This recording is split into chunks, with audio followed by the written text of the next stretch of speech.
लोकशाहीच्या सगळ्यात मोठ्या उत्सवाला सुरुवात होते।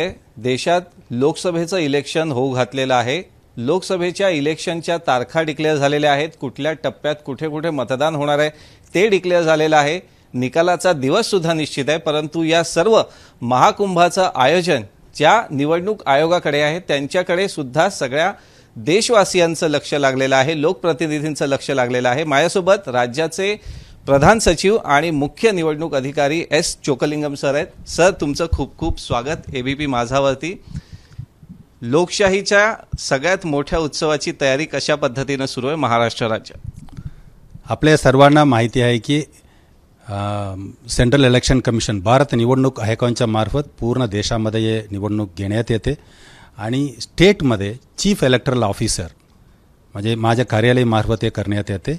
आपल्याकडे 5 फेजमध्ये या इलेक्शन आता ठरवलेलं आहे। त्याप्रमाणे फर्स्ट 2 फेजचे काम सुरू झालेले आहेत आणि या कामामध्ये 5 लाख आमच्या कर्मचारी कामाला लागलेले आहेत। ओनली इलेक्शन रिलेटेड लोक आहेत। आपल्या राज्यामध्ये जवळपास 13 कोटी लोकसंख्या आहे आणि त्यांच्यामध्ये 9 कोटी मतदार आहेत। यांचं पूर्ण मतदान करण्यासाठी सुविधा आम्ही तयार करत आहोत। एस्पेशली हे उन्हामध्ये येत असल्यामुळे त्यांच्यासाठी काय काय प्रिकॉशन घ्यावं लागेल ते सुद्धा आम्ही करत आहोत। सर, गेल्या वर्षीच्या मतदारांच्या किंवा मतदानाच्या टक्केवारीचा विचार केला राज्याचा तर जवळपास 61% मतदान झालं होतं। यावेळी मतदानाचा टक्का वाढावा यासाठी आयोगाकडून काय विशेष प्रयत्न होत आहे? याबाबत निवडणूक आयोगाने एक विशेष मीटिंग काल सुद्धा घेतलेले आहेत आणि आपल्याकडे लो वोटर टर्नआउटचं 2 कारण आहेत। एक आहे अर्बन एरियामध्ये काही कारणामुळे मतदान कमी होतात, त्यांचं कारण काय असावे असा अभ्यास करून काही कारवाई केलेल्या आहेत। काल मीटिंगमध्ये आपल्या राज्याच्या मेजर महानगरपालिका आहे ते आयुक्तांना सुद्धा बोलवले होते। मुंबई, ठाणे, पुणे, नागपूर त्यांनी सर्व मिळून सुद्धा आश्वासन दिले की आम्ही वोटर टर्नआउट करण्यासाठी पूर्णपणे प्रयत्न करणार। त्यांच्याकडे मोठा यंत्रणा आहेत। अर्बन वासियांना आपल्याला विनंती आहे की आपण आपल्या हक आणि कर्तव्य बजवावे।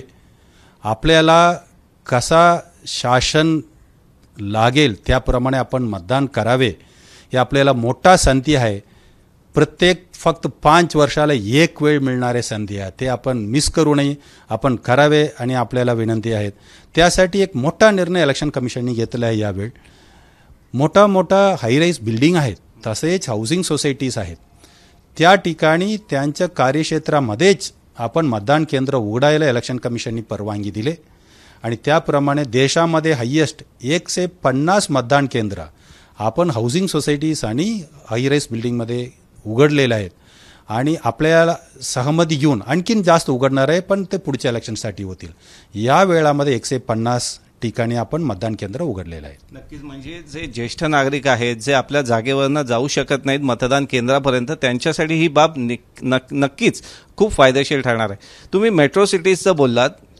गेल्या इलेक्शनची आकडेवारी पाहिली तर मुंबई, पुणे, नागपूर ही जी मेगा सिटीज आपण म्हणतो तिथे 50% सुद्धा खाली मतदान झालं होतं। तर असं का वाटतं? कारण की आपल्याला वाटतं की खेडेगावातली लोक आहेत त्यांना शिक्षण कमी असतं त्या तुलनेनं, पण शहरात शिकलेली लोक असतात तर तिकडे मतदान जास्त झालं पाहिजे, पण ते होताना का दिसत नाही?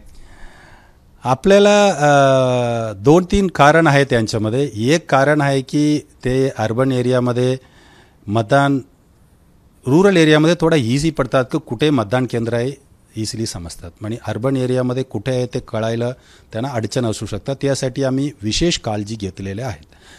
त्या वितरित यावेळी प्रत्येक मतदान केंद्र ग्राउंड फ्लोअरला असावे असा सुद्धा आपण विशेष केले।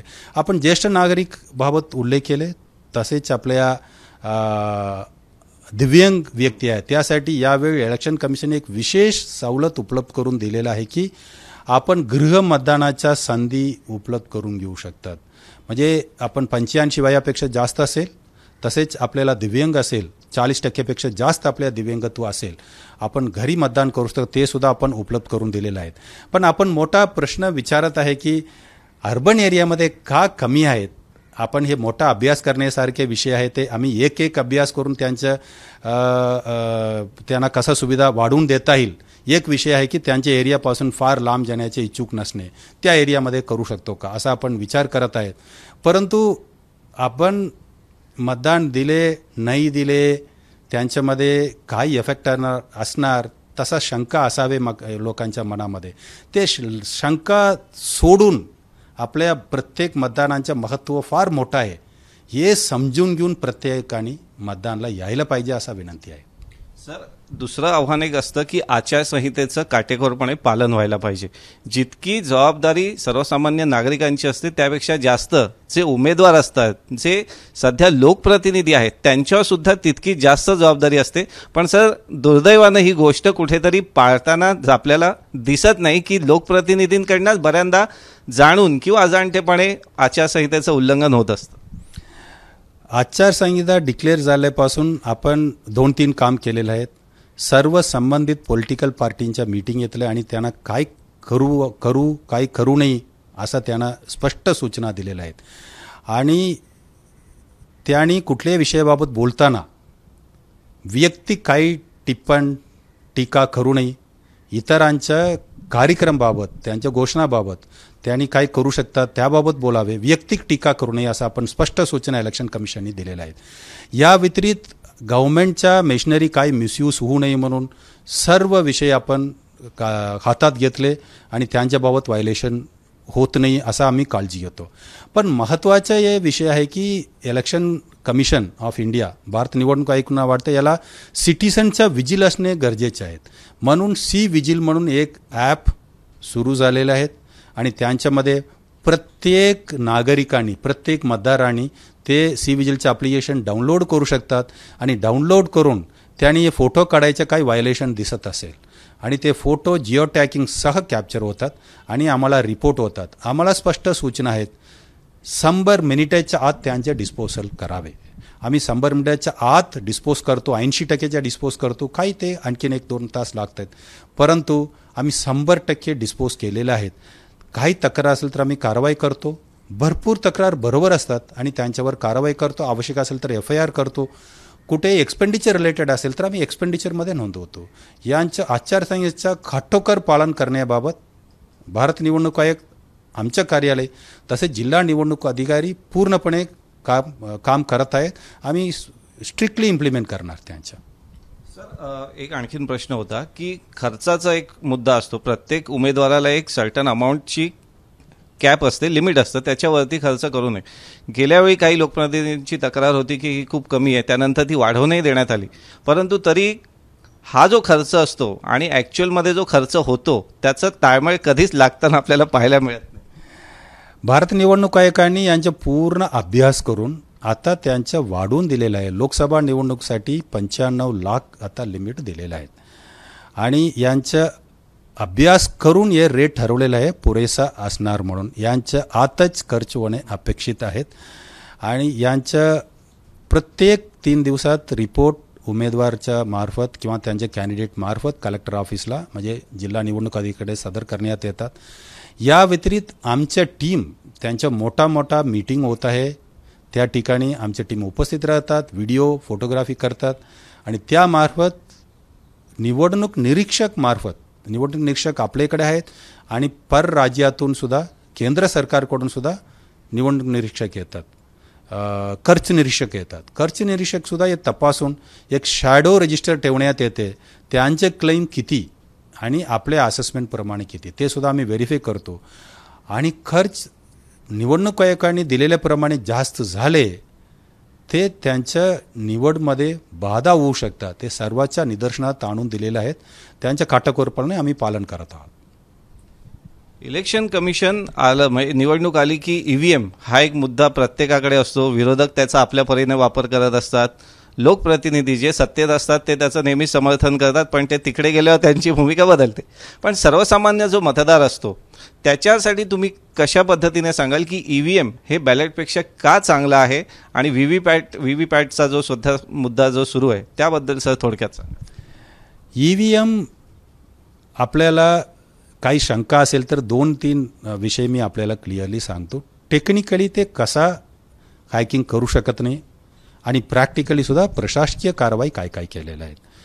टेक्निकली आहे तो चिपमध्ये प्रोग्रामिंग बर्न इन केलेला आहे, म्हणजे त्यांच्यामध्ये चिपमध्ये दुसरा काही मॉडिफिकेशन करू शकत नाही.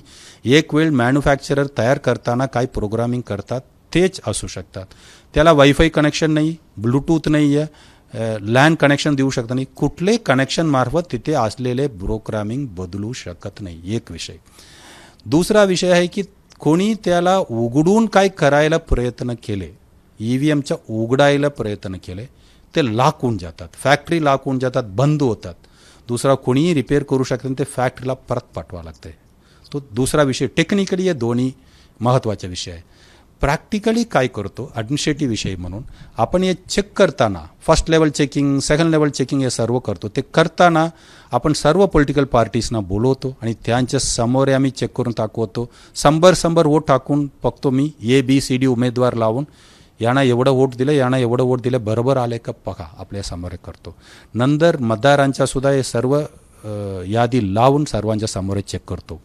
हे कमी पडू नये म्हणून आपण मतदानाच्या दिवशी प्रत्येक मतदान केंद्रामध्ये मतदान म्हणजे उमेदवारच्या प्रतिनिधी असतात त्यांच्या समोर आपण मॉक पोल करतो.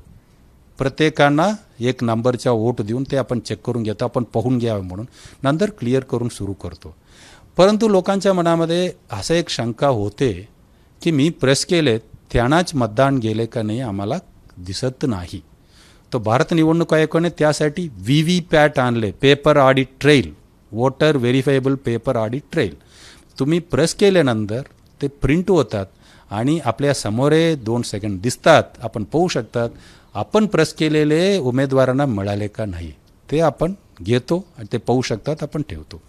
हे बरोबर EVM होत आहेत का नाही आणि प्रिंट झाले बरोबर आहे का नाही तसा व्हेरीफाय करण्यासाठी काउंटिंग करताना रँडमली 5 VVPAT आपण निवडतो आणि ते EVMच्या आणि VVPATच्या आपण मॅच करून बघतो. हे आपण प्रत्येक लेवलला प्रशासकीय आणि टेक्निकली घेतलेलं आहेत. कोणाच्या मनामध्ये असा शंका असू नये की EVMमध्ये आपण प्रेस केले दुसरा कोणाला जाऊ शकतात म्हणून. म्हणजे ते आता EVM फुलप्रूफ आहे असं तुम्ही ठामपणे सांगू शकता की कुठल्याही देशवासियातल्या मतदाराने EVMवर शंका घेण्याची गरज नाहीये. शेवटचे 72 तास खूप महत्त्वाचे असतात.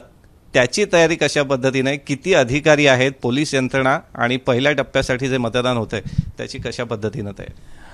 आपल्याला आम्ही सर्व फेस मिळून 5 लाख कर्मचारी लावत आहे. पहिला 5 जिल्हा जात आहेत आणि आपल्या इकडे चॅलेंजिंग काही जिल्हा त्यांच्यामध्ये आहे. गडचिरोलीसारखे फार इंटिरियर आणि तिथे लेफ्ट विंग एक्स्ट्रीमिझम आहे, त्यासाठी सर्व करावं लागेल.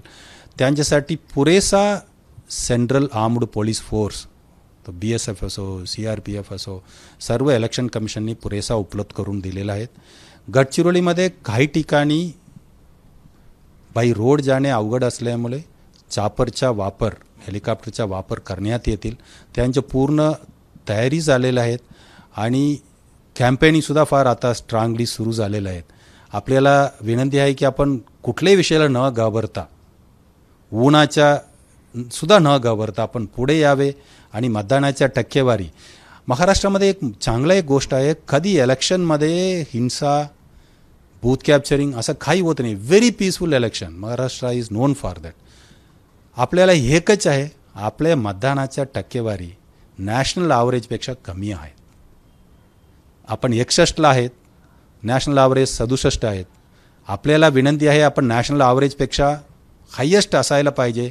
यावेळ आपण विचार करत आहे की सर्व मिळून 75% वोटर टर्नआउट करण्यासाठी आपण सर्व मिळून प्रयत्न करूया. महाराष्ट्र कुठल्याही विषयाला मागे नाही, इंडस्ट्रीयल असो, बाकी कुठल्याही ग्रोथमध्ये असो. मतदानाच्या टर्नआउटमध्ये कमी असू नये आणि आपण सर्व महाराष्ट्रामध्ये राहणारे सर्वांनी प्रयत्न करावे असा विनंती आहे. तर हे होते मुख्य निवडणूक आयुक्त राज्याचे, जे सांगतायत की सर्वसामान्य मतदारांची सुद्धा जबाबदारी आहे की आपण जर महाराष्ट्र कुठेच मागे नाहीये, सगळीकडे अग्रेसर आहे, तर तो महाराष्ट्र मतदानात सुद्धा अग्रेसर राहिला पाहिजे. EVMच्या बाबतीत कुठल्याही मतदाराला शंका घेण्याचं कुठलंही कारण नाहीये.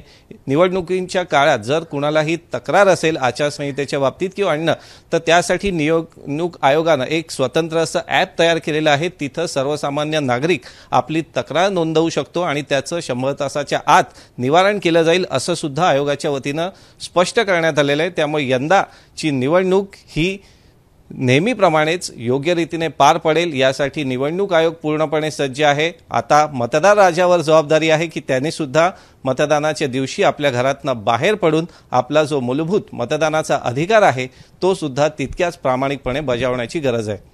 कॅमेरामन इरफान शेख समीर राणे, एबीपी माझा, मुंबई। एबीपी माझा, उघडा डोळे बघा नीट।